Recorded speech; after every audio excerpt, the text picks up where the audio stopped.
Hi guys! Good morning, good morning! Ayan, so for today's video, wala tayong hindi pa tayo nakapaghilamos. Guys, maghihilamos pa ako. Yeah. And ang mga bagets ay kumakain na ng kanilang breakfast. Yeah. Today is Sunday. I don't know kung ano ang gagawin namin the whole day. Kahapon, busy tayo kasi marami akong nilabhan, guys. Pag Saturday, labada time talaga. So, yung ulam ng mga bagets is kasi dalawa, pancit canton and may tinolang manok. Diba? Morning na morning, tinolang manok. And then, may mga pending tayo na mga bagong laba. Yan yung mga nilabhan ko kahapon. Ang kalat pa ng bahay, guys, kasi maaga pa, hindi pa ako nakapag, vacuum and everything. Pero hayaan nyo na. So, yes, tutupiin natin to maya-maya. And then, that one also. Tapos, yung mga uniforms, of course, paplansyahin. And, I think, pupunta tayo ngayon sa labas para mag-hula hoop siguro. And mag-live na lang din while nag-hula hoop, guys. Sige, let's go outside. Let's go outside. Wow! Ang ganda ng panahon, guys. Hindi pa ako nakapagkilay ng maayos. Look at that. Look at the ocean. Napaka-kalma. Baby kalma. No, diba? Kalma siya. As in. Pero medyo may maulap-ulap. Kunti. Ay, nag-ano siya, guys. Umaambon. Umaambon siya. Ay, feeling ko uulan. Feeling ko lang. Nangangawit yung kamay ko. Kailangan ko na talaga magdala ng yung lagayan ng cellphone. And the other day, naglinis ng car si Kuya Archie. Ayan. Super linis ng ating sasakyan. Tingnan nyo naman ang aking tires. Yung tires natin is nagsinaw-sinaw talaga. And sa kay Habi din, super linis, diba? Kahit hindi niya masyadong nagagamit. Hindi ko to siya ginagamit kasi manual eh. Nagagamit ko lang yan pag umaalis kami somewhere and then umiinom siya. Pag umiinom siya, talagang ako yung nagda-drive pa uwi. Diba? Hoy guys! Ano ba yan? Guys, tingnan nyo, may bird's nest. May bird's nest, guys, pero wala pang bird. Wala pang itlog. Hayaan lang natin yan dyan. So, guys, kailangan ko nang magbihis. Char. Kasi nakapang pa ako. Ito yung pinapantulog. So, si asawa ngayon pa lang siya natulog, guys. Yeah, excuse me sa aking mga breath.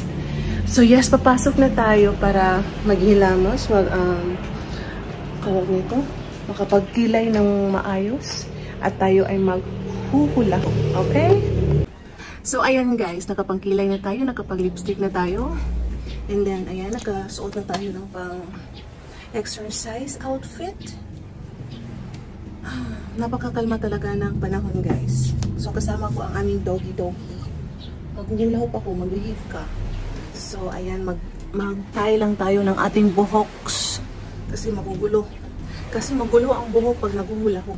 Yeah. Wait lang, guys. May mga nag-aano sa labas. May kumukuha ng tawag nito, mga seashells. Kasi napaka-low tide. Low tide kasi. Look at that. So, may nangunguha ng seashells pang ulam. Mahangin guys. So let's start. So ito na nga guys, no, ito ang ating workout for this morning kasi it's Sunday and then walang gym plus walang pasok. So ito lang muna ang ating pasingot for this morning. Yes, so kembot-kembot lang tayo ng ganyan habang nakatingin sa horizon. So yan yung gusto ko. Minsan talaga gusto ko na palaging dyan sa labas, dito sa labas namin mag-exercise, hula hoop and everything. But then pag for example, mga around 8:30 na, umiinit na kasi siya guys. So, itong paghuhula hoop ko, maaga-aga pa to mga 7:30 something. Oo guys, so hindi pa siya mainit. And then very kalma yung water, tapos medyo mahangin pa talaga siya guys. And then, yan, kasama natin si Gino. Ang gustong-gusto ko sa exercise na to, sa hula hoop, makikita nyo parang simple lang, parang, okay, parang wala lang. Pero guys, super effective siya para sa tummy, lalo na kung lalagyan nyo ng sauna with the belt. Yung gamit ko na belt is kay Sammy J, yung sa TikTok.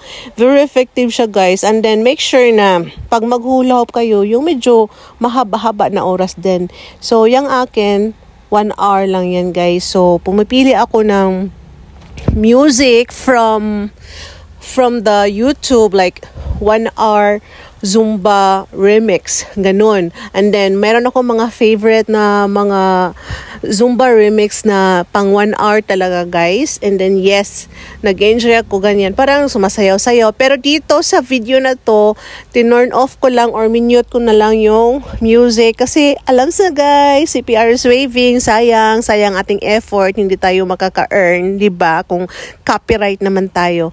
But yeah, super enjoy lang ang paghuhula hoop. Tas para kang nagsasayaw-sayaw lang din. That's why I like it. And meron din naman ako mga weights. Pero today, hindi na lang ako gumamit. Hindi ako nag-arm at saka hindi ako nag leg and butt exercise. Siguro bukas na lang kasi Monday naman bukas. And pupunta tayo sa gym. Bawit na lang tayo bukas sa mga weights. And yeah. So, yeah. Minsan may mga tao na dumadaan. I mean, sa unahan, kaya medyo nagtatago ako, nahihiya ako guys na makita nila na nag-hula hoop. But super enjoy talaga ang hula hoop guys. Try nyo. Kailangan yung hula hoop nyo guys is meron siyang bigat, weighted hula hoop. So nabili ko to sa Robinsons, sa Toby's. And medyo may kabigatan yan. And may mas mabigat pa dito guys. May nakita ako sa Toby's na bagong stocks nila. Siguro bilit tayo next time. And guys, finally natapos din yung ating pahula hoop. And nagutom ako guys habang nagpakimbot-kimbot tayo doon sa labas. As in, gutom talaga. Kaya anong oras na hindi pa ako kumain. Nag-coffee na ako kanina. And yung mga bata kumain pero ako hindi.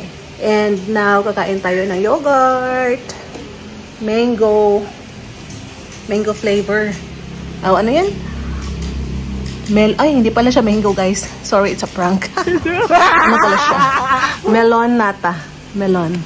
Tapos after natin kumain and then mag-rest konti, magtupi ng mga pinaglabhan natin kahapon. And then paano ko sana pumunta ng city kasi bibili tayo ng like meat, and then gusto ko sana dalhin sila sa Robinsons. Meron kasi live dinosaur ba yan? Ganon? Oo. Then, sakto sana sa mga bata ba para maka-experience sila. And then, until February 18 lamang yung live dinosaur na yan. Hindi ko pa sila nadala doon. And, kaso hindi ako nakapag-ask ng permission kay Happy Bells. Of course, kailangan natin mag-ask ng permission na alis tayo. Baka pagising niya, mag-wonder siya, bakit walang tao? Bakit ang tahimik? Ang tahimik ng kanya buhay dito sa bahay. Mag-isa. And then, yeah, kakain tayo ng yogurt, guys. Mag-yogurt tayo. And, magtutupi. Talagang, it's a lazy Sunday. And you know what, guys? Diba last time nung vlog ko or live ko ata, yung sabi ko, hindi gumagana yung charging keme ng aking sound card. Guys, kagabi sabi ko, itry ko nga. Talagang inano ko siya, parang pinabayaan ko lang muna siya ng like 1 week na hindi ko siya chinarge. Kasi ayaw niya talaga mag-charge. Ilang beses ko na siyang inulit na i-charge. Hindi talaga siya nag-move yung kanyang lighting charge pa.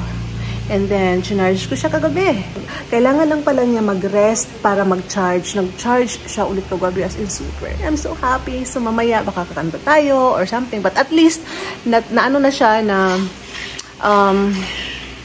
naulian. Naulian na. Babasa ko si Tagalog na naulian, guys. So, yes, naayos na. Diba, Gino? Naayos na yung sound card ni Mama G. Yeah. Yeah. Guys, update. Hindi ko na kayo nasabihan na naligo pala muna ako, guys. So, hindi ko pa nakain ang aking, shh, quiet. Hindi ko pa nakain ang aking yogurt kasi naging sticky ang ating feeling after tayo mag-hula hoop sa labas, guys. Kasi, syempre, pinagpawisan tayo. Tapos, yun, super sticky yung feeling. Ang arte, no? Ang arte-arte, sige. And then, yeah. Ang sarap ng feeling pag nakapag, tayo, guys, nakapag workout a little bit. Kahit hindi siya masyadong heavy. I mean, walang mga weights, yung gembot-gembot lang. At least ba, pinagpawisan tayo today.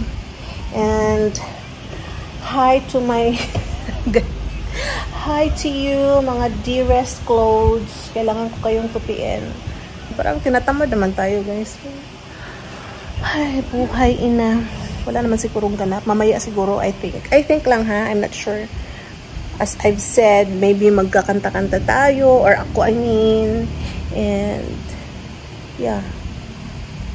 Di ko alam kung makaalis kami today. Ganyan ako, nagpaplano ako na, alis tayo bukas, ganyan. Pero pag nasa ganitong time na, tinatamad na ako umalis. Pag walang pasok talaga, tinatamad akong umalis ng bahay kasi mainit.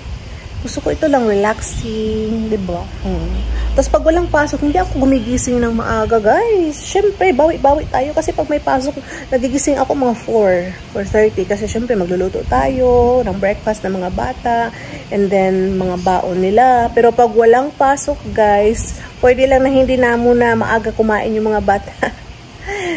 Pag may pasok, mga 5:30 sila mga 6 sila breakfast. Pero pag walang pasok, 7, 7:30, minsan nga umaabot ng 9 a.m. talaga yung breakfast.